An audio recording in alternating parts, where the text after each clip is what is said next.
ষষ্ঠ খণ্ড, দ্বিতীয় পরিচ্ছেদ। গুণত্রয় ব্যতিরিক্তং সচ্চিদানন্দস্বরূপঃ। ব্রহ্ম ত্রিগুণাতীত, মুখে বলা যায় না। মাস্টার, দয়াও কি একটা বন্ধন? শ্রীরামকৃষ্ণ, সে অনেক দূরের কথা।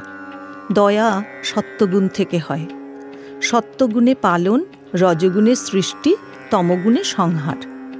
কিন্তু ব্রহ্ম সত্য, রজস, তম তিন গুণের পার, প্রকৃতির পার। যেখানে ঠিক ঠিক সেখানে গুণ পৌঁছিতে পারে না।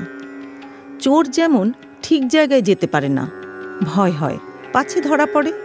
সত্য, রজস, তম তিন গুণই চোর। একটা গল্প বলি, শুনো। একটি লোক বনের পথ দিয়ে যাচ্ছিল। এমন সময়ে তাকে তিনজন ডাকাত এসে ধরলে। তারা তার সর্বস্ব কেড়ে নিলে। একজন চোর বললে, আর এ লোকটাকে রেখে কি হবে? এই কথা বলে খাঁড়া দিয়ে কাটতে এলো। তখন আরেকজন চোর বললে, না হে, কেটে কি হবে? একে হাত পা বেঁধে এখানে ফেলে যাও। তখন তাকে হাত পা বেঁধে ওইখানে রেখে চোরেরা চলে গেল। কিছুক্ষণ পরে তাদের মধ্যে একজন ফিরে এসে বললে, আহা, তোমার কি লেগেছে? এসো, আমি তোমার বন্ধন খুলে দিই।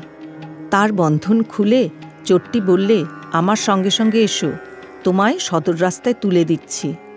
অনেকক্ষণ পরে সদর রাস্তায় এসে বললে, এই রাস্তা ধরে যাও, ওই তোমার বাড়ি দেখা যাচ্ছে। তখন লোকটি চোরকে বললে, মশাই, আপনি আমার অনেক উপকার করলেন, এখন আপনিও আসুন, আমার বাড়ি পর্যন্ত যাবেন। চোর বললে, না, আমার ওখানে যাবার জো নাই, পুলিশে টের পাবে। সংসারই অরণ্য। এই বনে সত্য, রজস, তম তিন গুণ ডাকাত, জীবের তত্ত্বজ্ঞান কেড়ে লয়। তমগুণ জীবের বিনাশ করতে যায়, রজগুণ সংসারে বদ্ধ করে, কিন্তু সত্যগুণ রজস, তম থেকে বাঁচায়। সত্যগুণের আশ্রয় পেলে কাম, ক্রোধ এইসব তমগুণ থেকে রক্ষা হয়। সত্যগুণ আবার জীবের সংসার বন্ধন মোচন করে, কিন্তু সত্যগুণও চোর, তত্ত্বজ্ঞান দিতে পারে না, কিন্তু সেই পরম ধামে যাবার পথে তুলে দেয়। দিয়ে বলে, ওই দেখো তোমার বাড়ি, ওই দেখা যায়।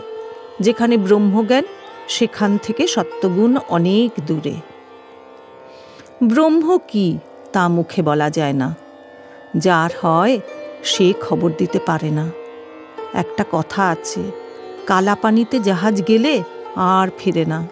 চার বন্ধু ভ্রমণ করতে করতে পাঁচিলে ঘেরা একটা জায়গা দেখতে পেলে।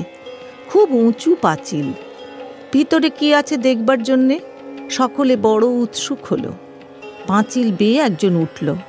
উঁকি মেরে যা দেখলে তাতে অবাক হয়ে হা হা হা হা বলে ভিতরে পড়ে গেল। আর কোনো খবর দিল না। যেই উঠে সেই হা হা হা হা করে পড়ে যায়। তখন খবর আর কে দেবে? জড়ভরত, দত্তাত্রেয় এরা ব্রহ্মদর্শন করে আর খবর দিতে পারেন নাই। ব্রহ্মজ্ঞান হয়ে সমাধি হলে আর আমি থাকে না। তাই রামপ্রসাদ বলেছে, আপনি যদি না পারিস মন, তবে রামপ্রসাদকে সঙ্গে নে না। মনের লয় হওয়া চাই, আবার রামপ্রসাদের লয় অর্থাৎ অহং তত্ত্বের লয় হওয়া চাই, তবে সেই ব্রহ্মজ্ঞান হয়। একজন ভক্ত, মহাশয়, শুকদেবের কি জ্ঞান হয় নাই? শ্রীরামকৃষ্ণ, কেউ কেউ বলে শুকদেব ব্রহ্ম সমুদ্রের দর্শন স্পর্শন মাত্র করেছিলেন, নেমে ডুব দেন নাই, তাই ফিরে এসে অত উপদেশ দিয়েছিলেন। কেউ বলে তিনি ব্রহ্মজ্ঞানের পর ফিরে এসেছিলেন লোকশিক্ষার জন্য। পরীক্ষিতকে ভাগবত বলবেন, আরও কত লোকশিক্ষা দেবেন, তাই ঈশ্বর তাঁর সব আমির লয় করেন নাই, বিদ্যার আমি এক রেখে দিয়েছিলেন। একজন ভক্ত, ব্রহ্মজ্ঞান হলে কি দলটল থাকে?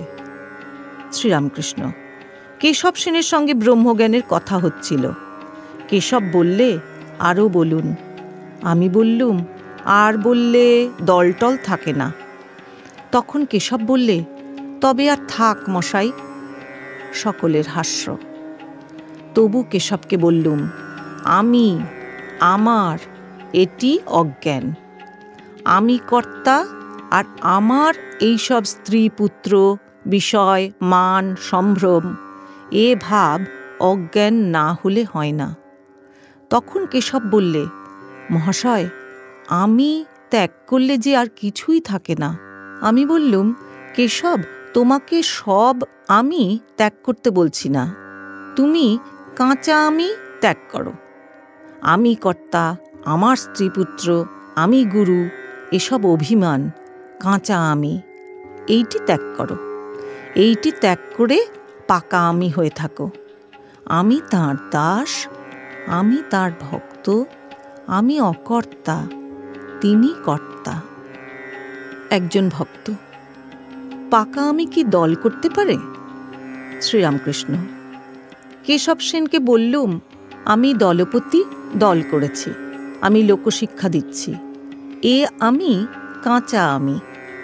মত প্রচার বড় কঠিন, ঈশ্বরের আজ্ঞা ব্যতিরেকে হয় না, তাঁর আদেশ চাই। যেমন সুখদেব ভাগবত কথা বলতে আদেশ পেয়েছিলেন। যদি ঈশ্বরের সাক্ষাৎকার করে কেউ আদেশ পায়, সে যদি প্রচার করে, লোকশিক্ষা দেয়, দোষ নাই। তার আমি কাঁচা আমি নয়, পাকা আমি। কেশবকে বলেছিলাম, কাঁচা আমি ত্যাগ করো। দাস আমি, ভক্তের আমি, এতে কোনো দোষ নাই। তুমি দল দল করছো, তোমার দল থেকে লোক ভেঙে ভেঙে যাচ্ছে।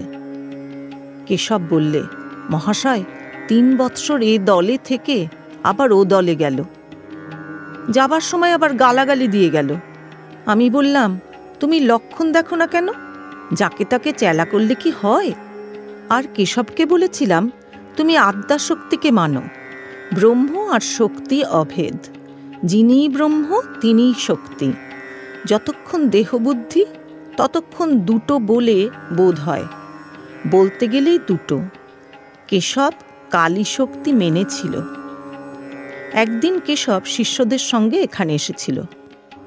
আমি বললাম, তোমার লেকচার শুনব। চাঁদনিতে বসে লেকচার দিলে, তারপর ঘাটে এসে বসে অনেক কথাবার্তা হলো। আমি বললাম, যিনি ভগবান তিনি একরূপে ভক্ত, তিনি একরূপে ভাগবত। তোমরা বলো, ভাগবত ভক্ত ভগবান। কেশব বললে, আর শিষ্যেরাও সব একসঙ্গে বললে, ভাগবত ভক্ত ভগবান। যখন বললাম, বলো গুরু কৃষ্ণ বৈষ্ণব, তখন কেশব বললে, মহাশয়, এখন অত দূর নয়, তাহলে লোকে গোঁড়া বলবে। শ্রীরামকৃষ্ণ বলিলেন, ত্রিগুণাতীত হওয়া বড় কঠিন, ঈশ্বর লাভ না করলে হয় না। জীব মায়ার রাজ্যে বাস করে, এই মায়া ঈশ্বরকে জানতে দেয় না।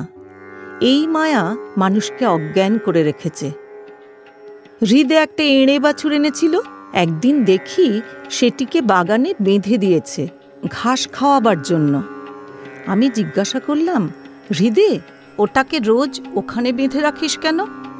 হৃদে বললে, মামা, এড়েটিকে দেশে পাঠিয়ে দিব, বড় হলে লাঙল টানবে।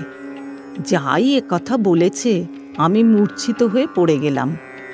মনে হয়েছিল, কি মায়ার খেলা! কোথায় কামারপুকুর শিয়র, কোথায় কলকাতা।